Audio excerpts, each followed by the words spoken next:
Les Amours di Anaïs è un film vivace, vitale, come la sua protagonista, e io credo che lei abbia fatto una colonna sonora che ne cattura perfettamente l'essenza. Ero curiosa di sapere come aveva lavorato con la regista, se ha avuto modo di leggere la sceneggiatura o se questa musica è nata successivamente dopo aver visto delle immagini del film. Tutte e due le cose che lei ha detto. E una parte è nata leggendo la sceneggiatura, ma poi gran parte vedendo il film. E l'essenza della protagonista, oltre ai tanti sentimenti che le passano dentro, è il movimento.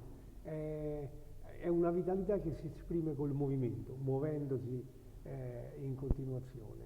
E fino alla fine il film prende una strada e un secondo dopo ne prende un'altra, ma poi si chiude la porta di un ascensore e chissà quale strada prende. Ecco, Anais è un personaggio che è in continuo movimento e ho cercato di scrivere una musica che raccontasse proprio questo movimento intimo del personaggio.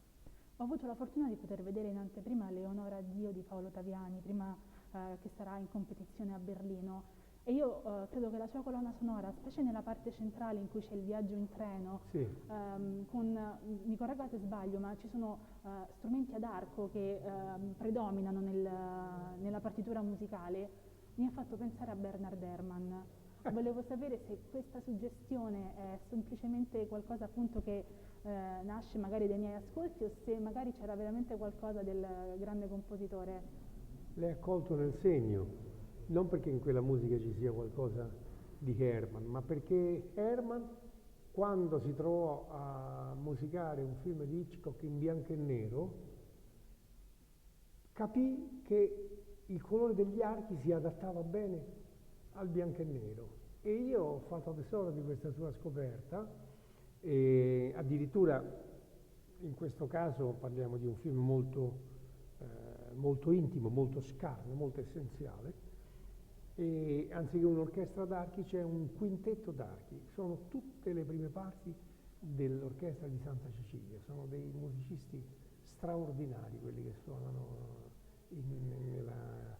nel film Leonora Dio, sono un quintetto d'archi e tutte le scompensazioni e compensazioni intime che ci sono nel movimento di quella musica stanno tutte dentro il colore degli archi, a parte poi una parte dove vi è una voce celestiale, una voce di soprano che apre e chiude il film. Ho avuto modo di parlare con Giuseppe Tornatore per il documentario Ennio dedicato a Morricone e lui mi ha raccontato che secondo lui Ennio Morricone era troppo avanti per un mondo che era troppo indietro. È d'accordo? La sensazione che ho io è che Ennio fosse in un mondo suo, in un mondo di musica, aveva delle particolarità tutte sue, per esempio emotivamente lui era molto legato alla musica del 600 e del 700, saltava l'800 e andava direttamente al 900, perché lui aveva, per esempio si sentiva distante, ne parlavamo molto spesso, dal canto, dallo spirito del canto, dalla melodia. Questa cosa non lo interessava, il canto, la melodia. Una delle ultime cose che ci siamo detti, partivo per Trieste per fare un'opera e lui metteva con i cantanti, sì, non ti invidio, perché appunto non aveva quello che si chiama lo spirito del canto. Ma nel film di Tornatore ho scoperto che la mamma mi chiedeva perché non mi scrivi una bella melodia, perché non mi scrivi una bella melodia. Lui per tanto tempo ha fatto quasi una crociata contro la melodia e suo malgrado, per disciplina di lavoro, lui ha creato fra le melodie più memorabili dei nostri tempi, ma suo malgrado. Quindi vedete quanto era, non solo era avanti, sopra, dietro, di là, era un artista molto molto particolare, come spesso sono i geni. Cos'è che lei ama di più dello scrivere musica per film?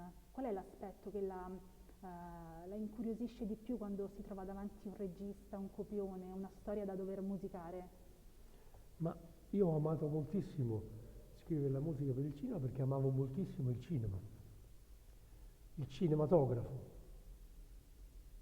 quello che si svolge in una sala buia, dove un pubblico più o meno attento, più o meno distratto, sta per 2 ore su una storia senza distrazioni. Questo era il cinema, era la ripresa della cavità teatrale, la ripresa del rito teatrale.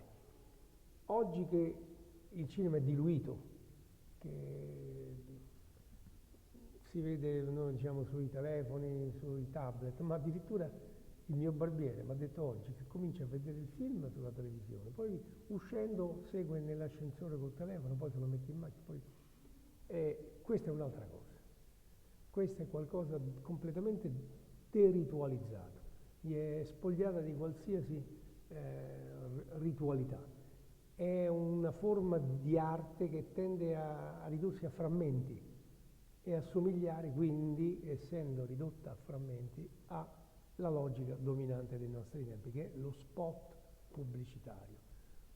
Temo che la lingua cinematografica si stia avvicinando troppo alla lingua degli spot pubblicitari. Grazie. La domanda com'era però da me? Cosa ama lei della scrittura cinematografica? Quindi amavo moltissimo mettermi vicino a un regista con una sceneggiatura e concepire una struttura drammaturgica per un film.